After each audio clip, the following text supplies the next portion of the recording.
नमस्कार। प्रभा साक्षी news network और आप सभी का स्वागत है। पिछले वर्ष सफेद पोश आतंकी मॉड्यूल के भंडाफोड़ के बाद जम्मू कश्मीर में सुरक्षा एजेंसियों ने मस्जिदों, मदरसों और उनसे जुड़े धार्मिक संस्थानों की विस्तृत जानकारी जुटाने की प्रक्रिया तेज कर दी है। प्रशासन का कहना है कि इसका उद्देश्य कट्टरपंथी नेटवर्क पर लगाम कसना है, जबकि राजनीतिक दलों और धार्मिक संगठनों ने इसे संविधान प्रदत्त धार्मिक स्वतंत्रता और निजता के अधिकार पर हमला बताया है। अधिकारियों के अनुसार मस्जिदों, मदरसों, इमामों, शिक्षकों और इन संस्थानों की प्रबंधन समितियों के सदस्यों का ब्यौरा जुटाने के लिए गांव के नंबरदारों यानी राजस्व विभाग के ग्राम स्तरीय कर्मचारियों को एक प्रपत्र दिया गया है। इस प्रक्रिया में मस्जिदों और मदरसों के वित्तीय मामलों पर खास ध्यान दिया जा रहा है, जिसमें निर्माण के लिए इस्तेमाल किए गए धन के स्रोत और रोजमर्रा के खर्चे पूरे करने के तरीकों की जानकारी शामिल है। अधिकारियों ने बताया है कि सामान्य जानकारियों के अलावा मदरसा शिक्षकों और इमामों से आधार कार्ड, बैंक खाते, संपत्ति के स्वामित्व, social media handle, passport, ATM card, ration card, driving licence, SIM card और मोबाइल फोन के मॉडल के साथ उसका IMEI नंबर भी देने को कहा गया है। एक वरिष्ठ अधिकारी ने कहा कि इस अभियान का एक उद्देश्य मस्जिदों, मदरसों और उनसे जुड़े लोगों का एक व्यापक डेटाबेस तैयार करना है। उन्होंने कहा, नवंबर में जिस व्हाइट कॉलर आतंकी मॉड्यूल का भंडाफोड़ हुआ था, उसकी जांच में सामने आया कि कुछ संदिग्धों को मदरसों या सोशल मीडिया के जरिए कट्टरपंथी बनाया गया था। मौलवी इरफान जैसे कुछ इमामों की भूमिका भी जांच के दायरे में है। प्रपत्र में यह जानकारी भी मांगी गई है कि संबंधित मस्जिद या मदरसा किस मुस्लिम पंथ यानी बरेलवी, देवबंदी, हनफी या अहले हदीस का पालन करता है।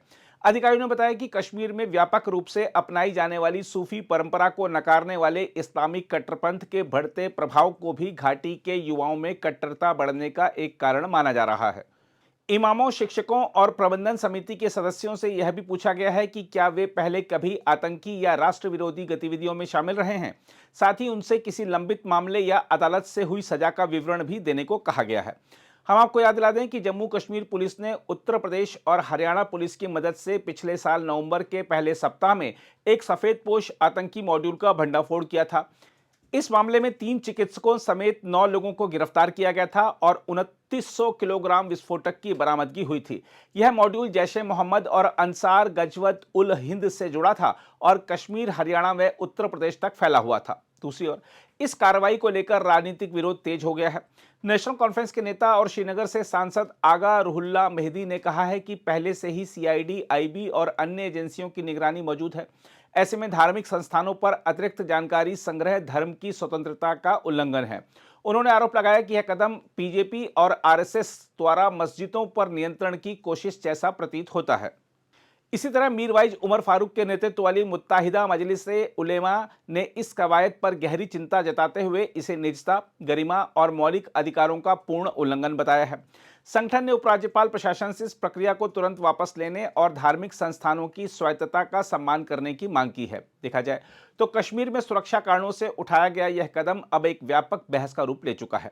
जहां एक और प्रशासन इसे कट्टरपंथ के खिलाफ जरूरी कदम बता रहा है, वहीं दूसरी ओर इसे धार्मिक स्वतंत्रता और नागरिक अधिकारों पर खतरे के तौर पर देखा जा रहा है। बहरहाल आइए देखते हैं श्रीनगर के सांसद ने मीडिया से बातचीत के दौरान इस मुद्दे पर क्या कहा है। नहीं, ये न सिर्फ डेली आफ्टरमाथ है, ये एक पर्टिकुलर राइट विंग आइडियोलॉजी जो इस मुल्क में इस निज़ाम को चला रही है, ये उसका प्रोजेक्ट है। और सीधे लगता है कि ये कंट्रोल करना चाहते हैं दूसरे मज़ाहिब को, जो उस RSS की राइट विंग आइडियोलॉजी के साथ मुवाफिक नहीं है।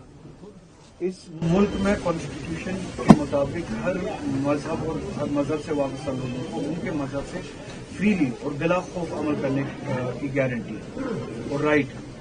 इस तरह की सर्वेलेंसेज, इस तरह की इंटिमिडेशन, इस तरह का कंट्रोल उस फ्रीडम ऑफ प्रैक्टिस ये कॉन्स्टिट्यूशन के साथ है।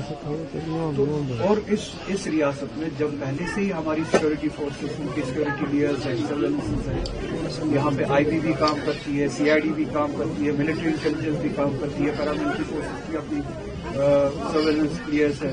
अच्छा, जिन इंडिविजुअल्स के बारे में डिटेल्स मांगे जाते हैं, एक्स्ट्रा डिटेल्स मांगे जाते हैं, उनके डिटेल्स वैसे सिटीजन पहले ही आपके पास है, आधार कार्ड आपके पास है, आपके पास उनके हर एक तरह के डिटेल। अब एक खास मजहब से लेके खास मजहब से वाबस्ता कुछ लोग जो उस मजहब की तबलीग करते हैं, इस तरह से आप एक्स्ट्रा लेयर ऑफ जो है सर्वेलेंस के दायरे में लाएंगे। इससे सीधे लगता है कि उनको डराने की कोशिश है। दूसरा, उस मजहब की प्रैक्टिस को कंट्रोल करने की कोशिश। मस्जिदों पे खतीबों को कहा जाएगा कि आप जो बीजेपी का फरमान के हिसाब से जो खुतबा होगा वही पढ़ा जाए। आरएसएस उनके लिए खुतबा भेजा करेगी जुम्मे के लिए कि इस तरह का खुतबा पढ़ा जाए, और इस तरह का खुतबा पढ़ने की इजाजत नहीं है। तो फंक्शनिंग ऑफ द रिलीजन, इसको कंट्रोल में लाए, ये उस तरह की कार्रवाई है।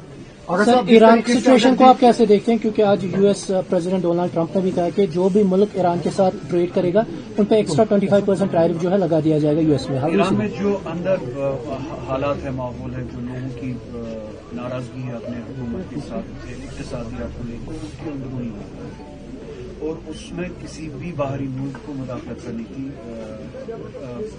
जवाजियत है। अच्छा, जो लोग उस बारे में बात करते हैं, अमेरिका और इसराइल, उनके पास वो मॉरल अथॉरिटी ही नहीं है कि वो इस मामले में बात करें। जो जिस तरह का जेनोसाइड गाजा में किया गया इसराइल के जरिए या ज़ायनिस्ट रिजीम के जरिए, तब क्या इस तरह की रेड लाइन इसराइल के लिए डोनाल्ड ट्रंप ने रखी थी कि अगर लोगों को वहां पे मारा जाएगा तो हम इसराइल पे हमला करेंगे। तो ये डबल स्टैंडर्ड्स की इंपीरियलिस्टिक पॉलिसीज को खुद बेनकाब करते हैं। जो इम्पेरियलिस्टिक प्रोजेक्ट लेके दुनिया को इम्पेरियलिस्टिक प्रोजेक्ट के हिसाब से देखते हैं, उसको उन्हें ईरान के बारे में बात नहीं करनी चाहिए। और ईरान में जो इक़्तिसादी हालात है, उसमें इम्पेरियलिस्टिक प्रोजेक्ट का इसराइल का, अमेरिका, यूरोप का बहुत बड़ा हाथ है। 40 साल से वो सैंक्शन बर्दाश्त कर रहे हैं, सैंक्शन के तहत जिंदगी गुजार। तो जिन इम्पेरियलिस्टिक ताकतों ने एक मुल्क की इक़्तिसादियात को 40 साल से इस हद तक खराब किया, अगर वहां पे इंटरनली क्राइसिस है, उनका हक नहीं बनता है कि वो उस मामले में मुदाखलत करें। और जो डेमोक्रेसी की बात करते हैं, जो जमहूरियत की बात करते हैं, उनके लिए बेहतर होगा कि वो जमहूरियत के बारे में बात ना करें, क्योंकि वो इसकी रिप्लेसमेंट एक शाही निज़ाम को देखना चाहते हैं, मोनार्की को देखना चाहते हैं। तो वो उनकी नज़र में जो मोनार्की, जो डिक्टेटरशिप ईरान में थी, उसको वापस लागू करना चाहिए। इसके बावजूद भी मैं कहूँगा ईरान में जो आपसी इख्तिलाफात है हो भी सकते हैं, हुकूमत के साथ नाराजगी हो सकती है, हुकूमत की कोताहियाँ भी हो सकती है, और वो हुकूमत की जो कोताहियाँ है, जो नाराजगी है, तो उनके अंदरूनी मामला है, उन्हें उन मामला को करना नहीं चाहिए। किन मुद्दों पे बात हुई, और दूसरी बात यह कि यहाँ का जो लोकल है वो भी बहुत अच्छा सवाल आपने किया। मैं यहाँ पे आया, किशन के लोगों ने मुझे बहुत टाइम से बुलाया था, और उन्होंने कहा था कि कुछ मामला के बारे में हमने बात की, और सारा श्रीनगर जानता है कि असद का सबसे बड़ा मामला है, इसके बारे में यहाँ पे लोग आज बात करते हैं, वो गार्बेज डंपिंग का। असल में आबादी के बीचों बीच गार्बेज डंपिंग की, और अब बहुत सालों से ये डंपिंग इतनी एक्यूमुलेट हो चुकी है कि वो 100 मीटर से भी ज्यादा वो पहाड़ बन चुका है। और ये आप पूरी दुनिया में एक ऐसा मुल्क होगा जहां पे आबादी के बीचों बीच गार्बेज डंपिंग, जो राइट्स के खिलाफ है, जो ह्यूमन डिग्निटी के खिलाफ है, जो ह्यूमन लाइफ के वैल्यूज के खिलाफ है, जो कानून के खिलाफ है, ह्यूमन राइट्स के खिलाफ है। अच्छा, ये पहला ऐसा मुल्क होगा, ये वाहिद ऐसा मुल्क होगा जहां एक वाटर बॉडी के बीचों बीच डंपिंग की जाए, गार्बेज डंपिंग की जाए। पूरी दुनिया में हम देखते हैं कि वाटर बॉडीज को बचाने की कोशिश की जाए। ये ऐसा पहला मुल्क होगा, और ये हमारी रियासत ऐसी होगी जो अल्लाह ताला की दी गई वाटर बॉडी के बीच में डंपिंग करके तबाही करती है। ये ऐसी पहली रियासत होगी, ऐसा पहला मुल्क होगा जो स्किल्स जैसा हॉस्पिटल, मल्टी स्पेशलिटी हॉस्पिटल जो है, उसके सामने गार्बेज डंपिंग कर रहा है। तो आपके जरिए से भी जो ये अभी बात हुई, मैं गवर्नमेंट, जो हमारी इलेक्टेड गवर्नमेंट है, उन तक ये बात पहुंचाना चाहूंगा कि इस बारे में असम के लोगों के साथ बात की जाए, इन्हें ये बताया जाए कि गवर्नमेंट ने डंपिंग गार्बेज मैनेजमेंट के लिए क्या प्लान बनाए, और डंपिंग साइट को यहाँ से हटाने के लिए क्या प्लान बनाए, और जहाँ पे भी उनको ये साइट बदलनी है वहाँ पे मैनेजमेंट के लिए क्या प्लान बनाए। इस वाटर बॉडी को रिकवर करने के लिए क्या प्लान बनाया है। तो मैं खुद भी एडमिनिस्ट्रेशन से बात करूंगा, आपके जरिए भी इलेक्टेड गवर्नमेंट से ये सवाल पूछना चाहूंगा। मैं कुछ अरसे तक उनके जवाब का इंतजार करूंगा, उसके बाद अगर इनके साथ इनके हुकूक के लिए इन मुश्किलात से निजात दिलाने के लिए मुझे अगर इनके साथ बैठना भी पड़े, मैं बैठने के लिए भी तैयार हूँ और लोगों के साथ। आगा साहब, जावेद अहमद राना ने हाल ही में बयान दिया, रिजर्वेशन खाली आगा साहब का मसला नहीं, ये हम सब का। कोई और सवाल पूछिए। बांग्लादेश में जो है माइनॉरिटीज कंटिन्यूसली उन पर टारगेट किया जा रहा है। कल भी एक हिंदू लड़के को